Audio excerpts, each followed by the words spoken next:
Hola, buenas tardes. Bienvenidos al Semanario Obrero, el espacio institucional de la Unión Sindical Obrera USO. Bien, hoy me acompaña en nuestro programa quien fuera esa persona importante, clave para que se diera el acuerdo final entre la guerrilla de las FARC y el gobierno nacional. Él es el doctor Humberto de la Calle Lombana. Doctor, muy buenas tardes y bienvenido al Semanario Obrero.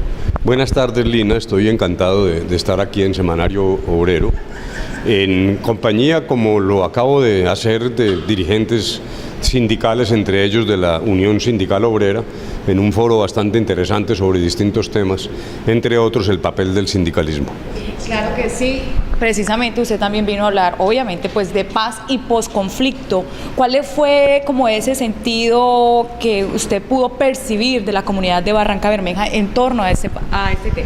Pues yo encuentro aquí, y lo he encontrado también en otros lugares, primero satisfacción, apoyo, esperanza, la conciencia de que con este grupo de las FARC ha terminado el conflicto, ha terminado la guerra, la esperanza de que otros grupos, particularmente el ELN, es algo muy sensible en esta zona de Colombia, dé el paso también de finalizar esta confrontación, y también esperanza que yo creo que ya va más allá del acuerdo mismo. Mi sensación es que la discusión ya no es tanto el acuerdo, y yo creo que lo conveniente es enfocarla de esa manera. Lo que sigue es lo importante. No echar para atrás, no aceptar esa invitación de que en el 2018 entonces volvemos a empezar una discusión con el riesgo de generar violencia. Al contrario, la circunstancia de no estar todo el día contando muertos y balas es la que nos permite hablar de los temas que más le llegan a la gente. Por ejemplo, había un numeroso grupo estudiantil en el foro que tuvimos esta mañana, y los temas de educación son muy vivos, mucho interés en mayor cobertura, universidad pública, robustecer la universidad pública, temas de inequidad, de las dificultades que tiene una persona en una ciudad pequeña para lograr salir adelante. En fin, ahí es donde está realmente el núcleo de la discusión, y me parece que lo que yo encuentro aquí es apoyo, esperanza y también, claro, un compromiso para la clase dirigente. Tenemos que cumplir, hay que cumplirle a la gente, porque lo que yo veo, repito, es mucho interés en lograr buscar soluciones de muy diversa naturaleza.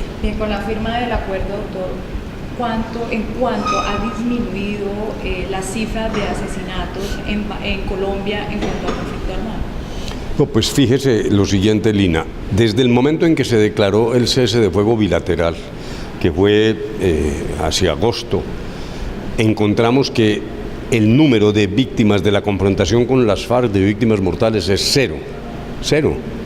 Realmente se paró esa confrontación.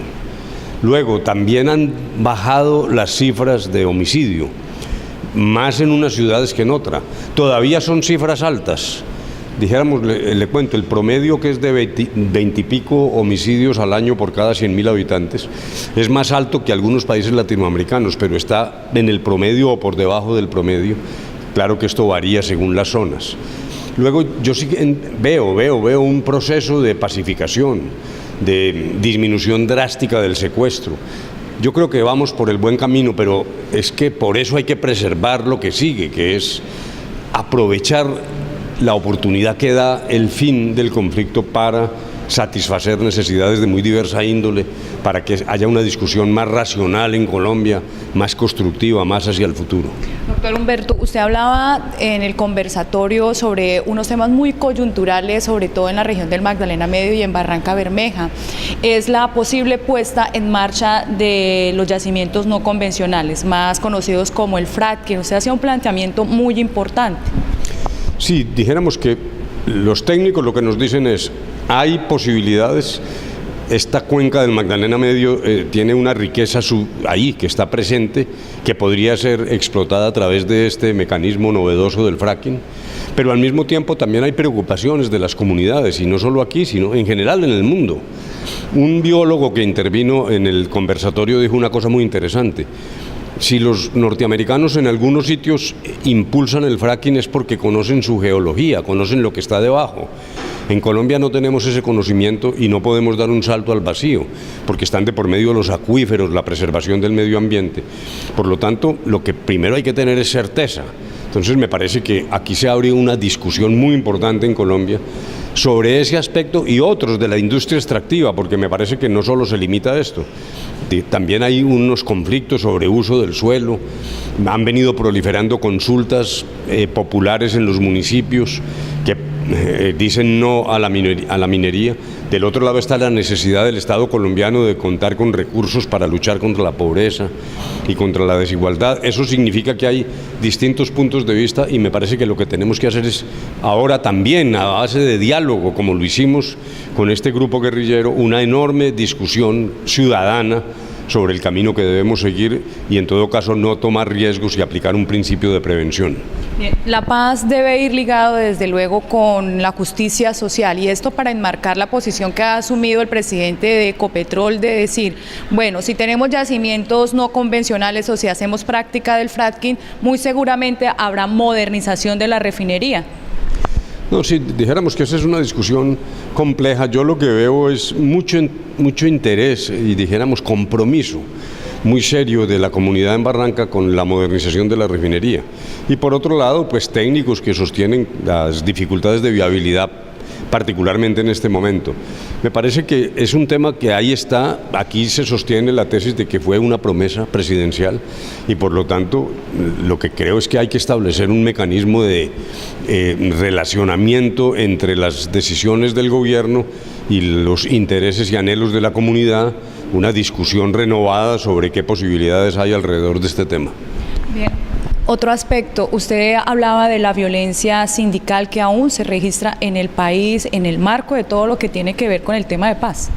Claro, hay distintas formas. Primero, la Unión Sindical Obrera, la USO, ha sufrido enormemente. Muchos dirigentes han sido asesinados y cualquier cifra en esto es una cifra inaceptable. En segundo lugar, también hay persecución de líderes sociales, reclamantes de tierra, defensores de derechos humanos. La Fiscalía ha actuado, hay casos donde se ha demostrado que no es, dijéramos, un propósito sistemático, pero las cifras están ahí. Hay muchos casos que no se han podido explicar y siempre queda la gran duda de si se están reactivando mecanismos de mano negra de persecución a líderes. Esa me parece que sí ese es el peor escenario. Eso sí pondría en riesgo y en jaque todo este esfuerzo que estamos haciendo de paz. Yo por eso estoy siempre impulsando la idea de la no violencia activa y proponiendo una especie de pacto nacional contra la violencia, evitar la intromisión de la violencia en el ejercicio de la política, que a nadie lo maten por sus ideas, por su trabajo comunitario o por sus impulsos a la aplicación de los derechos humanos. En fin, eso es importante porque si enviamos un mensaje contundente, incluso también desde quienes se han opuesto al proceso, de quienes votaron no, ese mensaje debe ser universal para disuadir círculos oscuros de posible violencia que si se están gestando, pues hay que cerrarle el paso a eso rápidamente. Bien, los enemigos de la paz tratan de desdibujar todo este proceso, queriendo dejar el mensaje en la sociedad colombiana de que son reivindicaciones, el proceso son reivindicaciones precisamente para las FARC. No, me parece que esa sí es una visión absolutamente descabellada. Lo que se ha hecho es un acuerdo dentro del Estado Social de Derecho, sin ninguna desviación, que atiende, claro, los procesos de reincorporación, como ha ocurrido en todo el mundo. Aquí mismo, en la Ley de Justicia y Paz, abrió también procesos de reincorporación y hay una agencia del Estado destinada fundamentalmente a recoger las personas que dejan las armas y darles la posibilidad de ingresar ya no solo a la política, sino a la economía legal. Pero yo insisto en que es que la discusión me parece que ya no es esa, porque los acuerdos van funcionando. Yo creo que la discusión es el futuro. Yo veo la paz como una especie de lente a través del cual uno tiene más energía para examinar los temas de educación, de salud, de empleo, ya sin estar todo el día contando víctimas, mirando cuántas balas se utilizaron, qué pasa con las bombas. No, es que haber salido del conflicto es lo que nos permite que afloren problemas importantes, entre otros, por ejemplo, el de la corrupción, que ahora aparece que tienen enormes dimensiones que ni siquiera habíamos soñado, y que implican también una capacidad de repulsa de la sociedad colombiana sobre un tema que termina arruinando las instituciones. Luego, me parece que no estar contando muertos es lo que nos permite trabajar con toda la energía en los temas que le interesan a la gente. Dos cosas brevemente ya para terminar. Fast Track y su campaña a la presidencia, ¿podemos decir que ha dado inicio?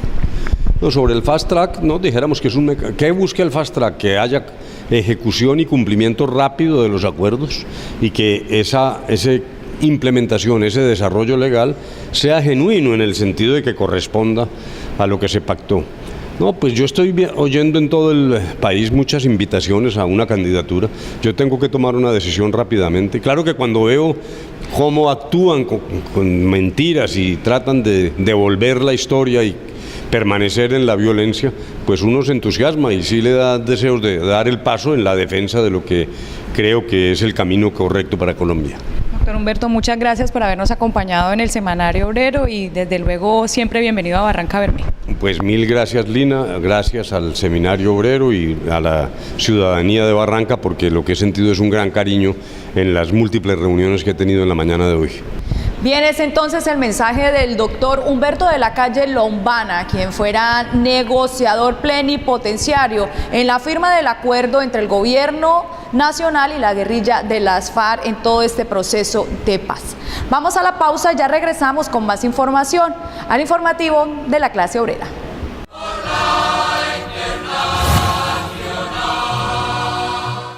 Hágase bachiller en corto tiempo en el Colegio de la Unión Sindical Obrera Uso. Modalidad semestralizada, horario flexible, servicio de transporte y matrícula gratis. Sede Subdirectiva Uso Barranca Bermeja. Matrículas abiertas.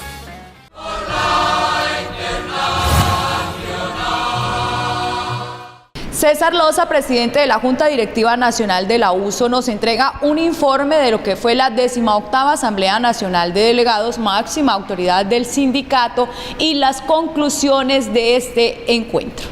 Este balance lo podemos resumir en dos grandes aspectos. Un aspecto organizativo, que tiene que ver con una reforma estatutaria precisamente para acondicionar y hacer unas modificaciones de cara a fortalecer la Unión Sindical Obrera y permitir desarrollar de una manera más disciplinada todo el programa de trabajo que defina la organización sindical. En ese sentido se hizo una reforma estatutaria que prorroga, o más bien que define que los nuevos periodos de la Junta Directiva Nacional, de las subdirectivas y de la Asamblea Nacional de Delegados va a ser de 4 años a partir de la próxima elección. Algunos ajustes en el tema disciplinario, en el alcance pues, de comisiones del sindicato y algunos aspectos normativos. Y hay un aspecto muy significativo en el desarrollo de esta Asamblea Nacional de Delegados que tiene que ver con los temas de carácter político. El sindicato debatió, hubo unas discusiones muy ricas, pero al final muy provechosas, en tanto la USO se proyecta a desarrollar en el corto tiempo, junto con otros sindicatos como el sindicato del sector del carbón y de electricidad, un sindicato muy fuerte, el sindicato único del sector minero energético. Y en ese sentido, pues no decidimos reformar los estatutos para cambiar el alcance del sindicato, pero estructuramos una coordinación de parte de los sindicatos a través del SUME, que es una estructura que tiene vía legal, precisamente donde van a converger representantes de las 3 organizaciones sindicales inicialmente, de cara a preparar la nueva estructura orgánica, también a desarrollar un plan de trabajo que permita socializar con las bases de cada uno de los sindicatos cómo sería la estructura de ese nuevo sindicato único minero energético. Es un paso significativo en tanto nos hacemos una apuesta a corto, a mediano y a largo plazo. Buscamos tener un sindicalismo fuerte en Colombia, un sindicalismo de rama acorde con el 5º Congreso de la CUT. De otra parte, en esta Asamblea Nacional de Delegados se ratificó el apoyo y la defensa a la negociación colectiva. Vamos a luchar contra la tercerización laboral como hasta ahora lo hemos hecho, pero vamos a desarrollar un plan de trabajo para, en el plano de carácter legal y en el plano político y de movilización, tratar de implementarlo. Vamos a seguir luchando por el derecho a la huelga. Tenemos unas recomendaciones de la OIT que nos permiten pelear por el derecho a la huelga en Colombia. Además hay una sentencia de la Corte Constitucional, la sentencia C796 del año 2014, que permite que la huelga sea legal en el sector de los hidrocarburos. Sin embargo, no la hemos podido desarrollar como tal. Otro aspecto fundamental que queda claro en esta Asamblea Nacional de Delegados es la defensa de Ecopetrol. Y para eso tenemos la aprobación de la Asamblea de desarrollar las acciones políticas, las acciones de movilización que sean necesarias para evitar que la empresa sea privatizada. El diálogo mineroenergético quedó aprobado en esta Asamblea Nacional de Delegados. El sindicato va a hacer parte de esas estructuras como la Mesa Social Mineroenergética, precisamente de cara a discutir con las comunidades, con los empresarios y con el gobierno cómo la riqueza mineroenergética está al servicio de la paz en el país y no solamente pues para que sean las riquezas al servicio de las multinacionales. Y finalmente ratifica esta Asamblea Nacional de Delegados el apoyo a los procesos de paz, tanto a la implementación de los acuerdos que se están desarrollando con la FARC como al proceso que se está adelantando con el ELN en Quito, y de la misma manera la Asamblea Nacional de Delegados aprueba llamar a las partes, tanto a gobierno como al EPL, para que se formalice una mesa de negociaciones. Ese es el gran balance de esta Asamblea Nacional de Delegados. Consideramos que esta estructura de máxima conducción, de toma de determinaciones en el sindicato, ha hecho unas apuestas y ha fijado unos retos que los dirigentes sindicales tenemos la responsabilidad de desarrollar, lógicamente con el acompañamiento de las bases y de las comunidades que están al lado del sindicato.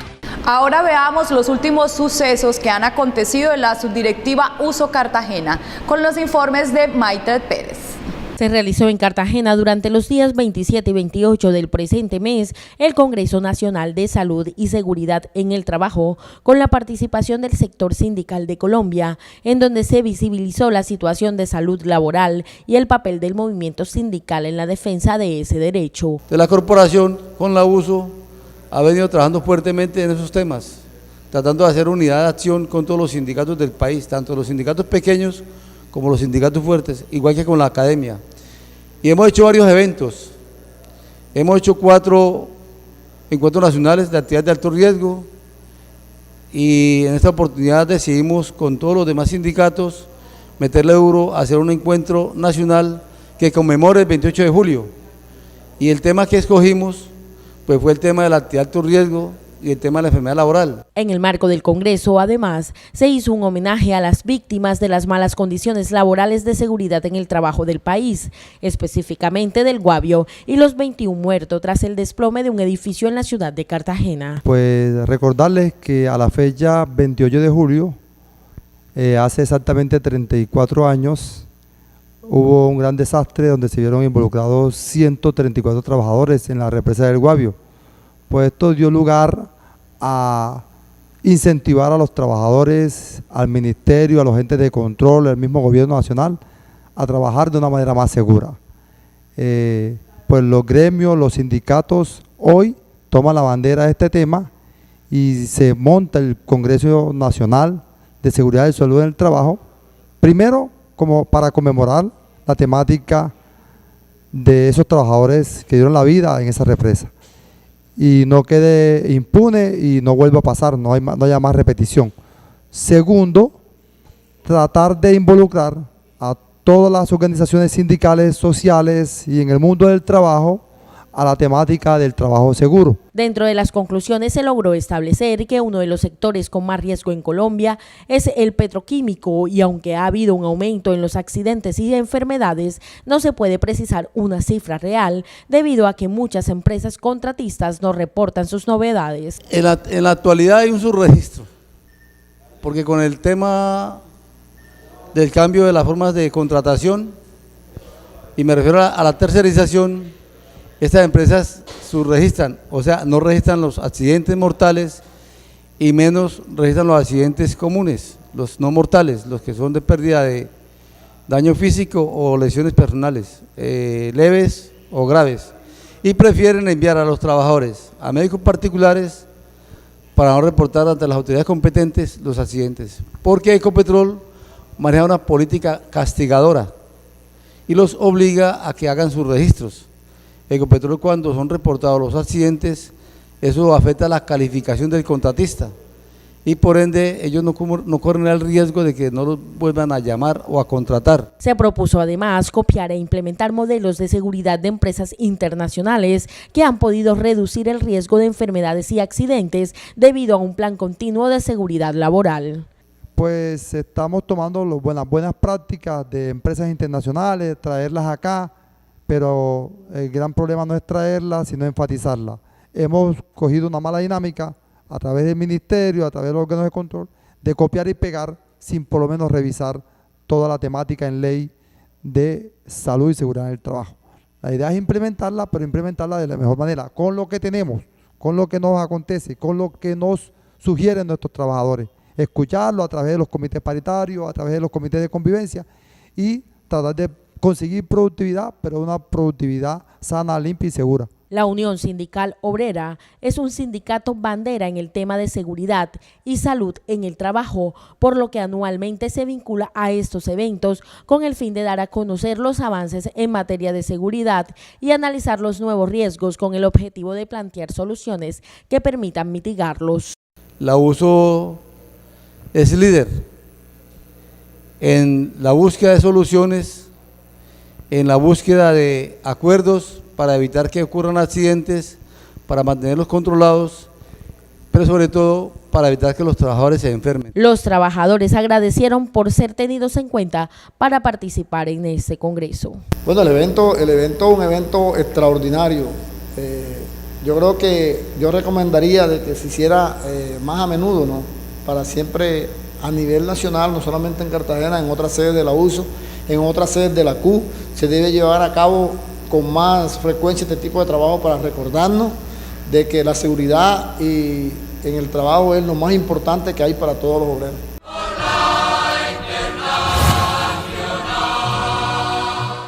Uno de los países con más riesgos laborales y déficit de trabajo decente es Colombia, con un referente que solo 1 de cada 3 trabajadores cuenta con las condiciones apropiadas para realizar su trabajo y tiene la debida afiliación al sistema de protección laboral.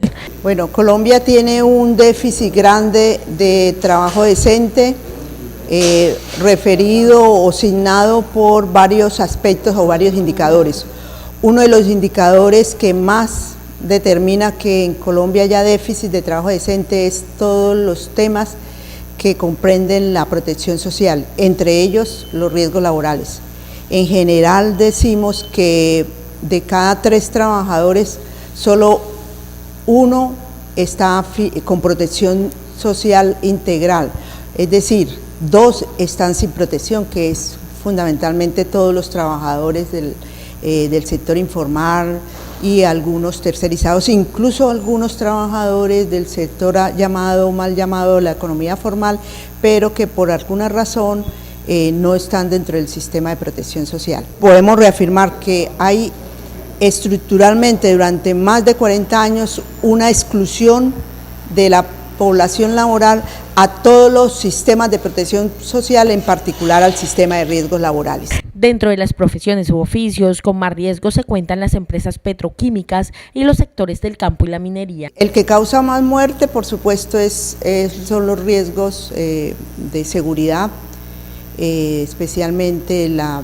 industria de la minería, el minero energético, que ahí está todos los hidrocarburos, el petróleo, la construcción y el transporte, o sea, ahí hay bastante accidentalidad. Pero enfermedad hay como enfermedad en el sector industrial, referido a todas las enfermedades en los órganos de los sentidos y sobre todo, digamos, un riesgo y una enfermedad muy extendida son todas las enfermedades osteomusculares. Se ha aumentado mucho las enfermedades del manguito rotador, del túnel carpiano y sigue siendo dramático las enfermedades en la columna, sobre todo la columna lumbar. La implementación de los acuerdos de paz firmados entre el gobierno y la FARC abren una nueva posibilidad para legalizar principalmente el sector agrario. Recordémonos que los acuerdos de paz tienen un capítulo de desarrollo del campo y de los trabajadores del campo, que son los que entre todos se me olvidaba fuera del sector industrial, de la construcción, minero-energético, es el otro trabajador que existe que está más precarizado. En el campo, si en general en Colombia la seguridad social es del 30%, en el campo llega escasamente, hay indicadores de 3% y el máximo que llega a los indicadores de protección social es el 11%. O sea, ahí hay mayor exclusión. Entonces tenemos un gran reto como sindicalismo de poder reflexionar a propósito de la implementación de los acuerdos de paz para poder reflexionar sobre el modelo de seguridad social para los trabajadores del campo, rurales y en particular para todos los trabajadores. Los sindicatos en nuestro país son una herramienta indispensable para garantizar las condiciones laborales apropiadas y exigir a las empresas la implementación de planes de seguridad y protección que permitan a los obreros contar con un trabajo digno y un nivel básico de seguridad y salud en el trabajo. Afortunadamente existe el sindicalismo, con todas las dificultades que pueda tener el sindicalismo a nivel nacional, de exclusión, de ser, digamos, de estar disminuidos, de cada vez tener menos posibilidades de acción social, pero sin embargo sigue siendo el principal interlocutor válido social en este país. Para las cosas sociales, el interlocutor que pueda reivindicar cosas es el sindicalismo, y por lo tanto entonces en el tema en particular de la protección social y de los riesgos laborales, el sindicalismo es históricamente y en concreto en Colombia el actor llamado a producir diálogos, propuestas y sobre todo acciones de movilización y acciones de lucha para esa transformación. Es tiempo también para registrar noticias de solidaridad y fraternidad. La Junta Directiva Nacional de la USO entregó uniformes deportivos a los estudiantes del CAIF en Barrancabermeja. En un gesto de fraternidad, la USO Nacional vistió literalmente de alegría el sueño deportivo de estos estudiantes del CAIF en Barrancabermeja. Quiero dar un agradecimiento a la Junta Directiva de la USO Nacional por la participación que ha tenido con los estudiantes del Megacolegio Juan Francisco Sagasti Jaramillo, especialmente por la dotación que nos acaba de entregar, que consiste en uniformes deportivos para nuestros estudiantes.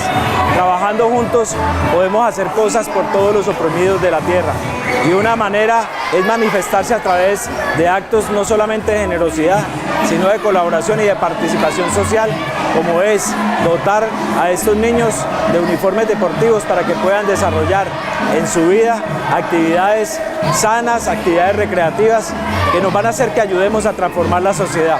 Un kit con uniforme de fútbol fue entregado a cada uno de estos deportistas, quienes por su talento demuestran que son una promesa del balompié colombiano. Muchas gracias a la USO por darnos este regalo, este obsequio tan bonito, por confiar en nosotros. También al profesor Boris, porque ha creado un proyecto con los demás profesores de esta institución, una bonita institución, y nos ha dado nuestra confianza a nosotros y nos ha ido muy bien, y gracias a la USO por todo. Le damos gracias a la USO por los uniformes, por todo, y un agradecimiento de parte de la institución y por apoyarnos en todo. Aunque el gesto solidario de la organización sindical no cubre toda la necesidad de los estudiantes, es un incentivo para que vean en el deporte un estilo de vida diferente a los que hoy se ven enfrentados los jóvenes de Barrancabermeja, como la drogadicción. Con esta buena noticia llegamos al final de nuestro programa. Si quiere conocer más de la actualidad sindical, visítenos en la página web www.usofrenteobrero.org o síganos en las redes sociales de Facebook y Twitter, USO Frente Obrero. Nos vemos en la próxima emisión del Semanario Obrero, el informativo de la clase obrera.